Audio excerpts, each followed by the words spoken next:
The following Lighthouse Talk is produced and distributed by the Augustine Institute.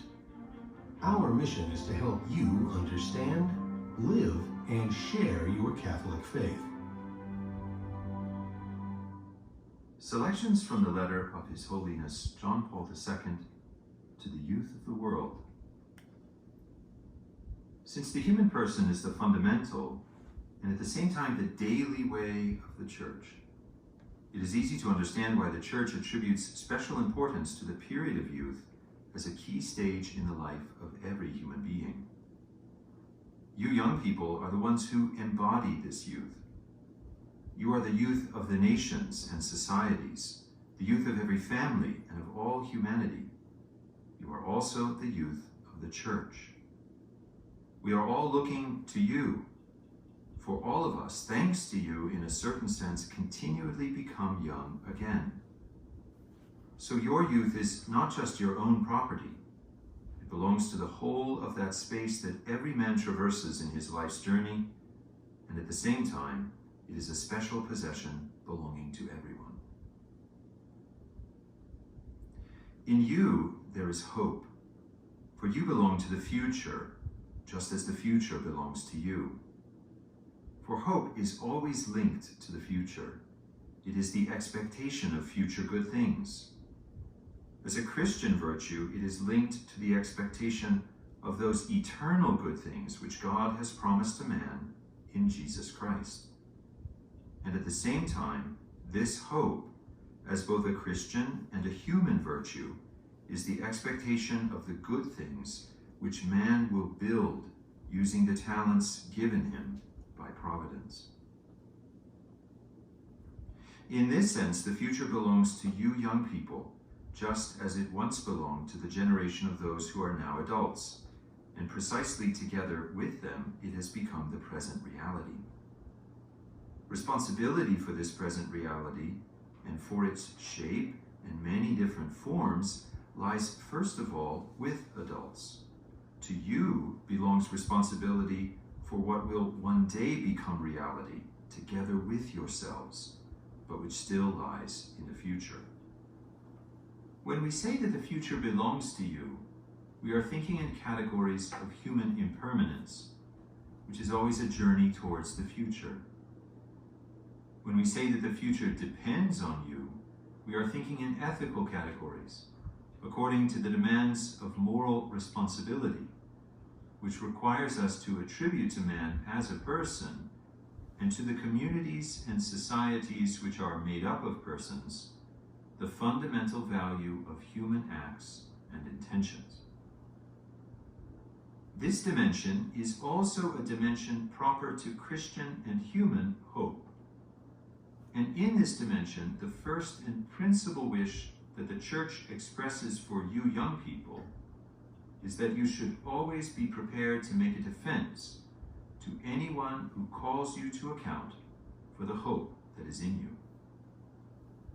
These words, once written by the Apostle Peter to the first generation of Christians, have a relationship with the whole of the gospel of Jesus Christ. Perhaps we shall see this relationship more clearly when we meditate upon Christ's conversation with the young man recorded by the evangelists. To the question, "Good teacher, what must I do to inherit eternal life?" Jesus replies first with the question, "Why do you call me good? No one is good but God alone." Then he goes on, "You know the commandments. Do not kill. Do not commit adultery. Do not steal. Do not bear false witness. Do not defraud. Honor your father and mother." With these words, Jesus reminds his questioner of some of the main commandments of the Decalogue. But the conversation does not end here, for the young man declares, "Teacher, all these things I have observed from my youth." Then, writes the evangelist, Jesus, looking upon him, loved him, and said to him, "You lack one thing.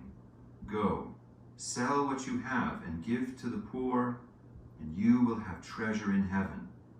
and come, follow me. At this point, the atmosphere of the meeting changes.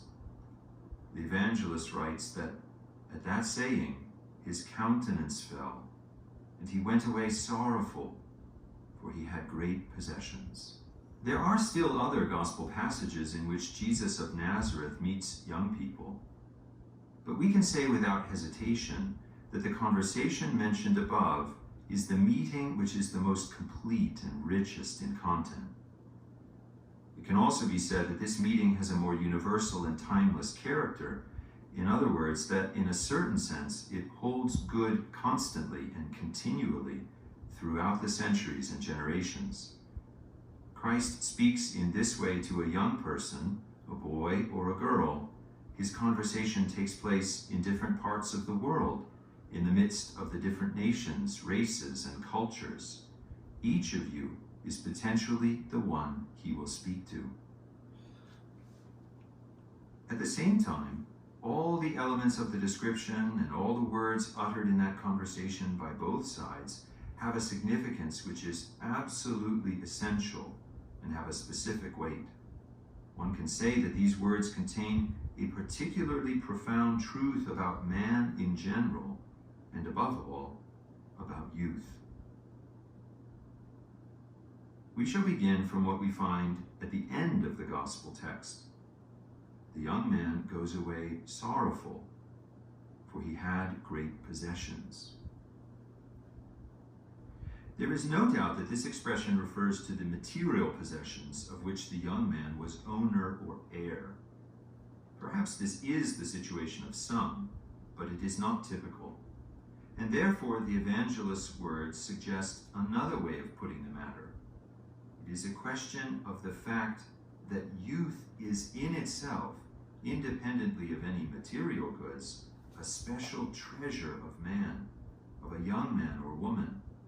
And most often, it is lived by young people as a specific treasure. The treasure which is youth reveals itself precisely in this shape or form, the treasure of discovering and at the same time of organizing, choosing, foreseeing, and making the first personal decisions that will be important for the future in the strictly personal dimension of human existence. At the same time, these decisions are of considerable social importance. The young man in the gospel was precisely in this existential phase, as we can deduce from the questions he asks in his conversation with Jesus. Therefore, also the final words about great possessions, meaning wealth, can be understood in this sense, the treasure which is youth itself. But we must ask the question, does this treasure of youth necessarily alienate man from Christ? The evangelist certainly does not say this. Rather, an examination of the text leads us to a different conclusion. The decision to go away from Christ was definitively influenced only by external riches, what the young man possessed, not by what he was. What he was, as precisely a young man, the interior treasure hidden in youth, had led him to Jesus. And it had also impelled him to ask those questions which in the clearest way concerned the plan for the whole of life. What must I do? What must I do to inherit eternal life? What must I do so that my life may have full value and full meaning? The youth of each one of you, dear friends, is a treasure that is manifested precisely in these questions. Man asks himself these questions throughout his life, but in the time of youth they are particularly urgent, indeed insistent, and it is good that this is so. These questions show the dynamism of the development of the human personality, the dynamism which is proper to your age. You ask yourselves these questions sometimes with impatience, and at the same time you yourselves understand that the reply to them cannot be hurried or superficial, The reply must have a specific and definitive weight. It is a question here of a reply that concerns the whole of life. Christ replies to the young man in the gospel.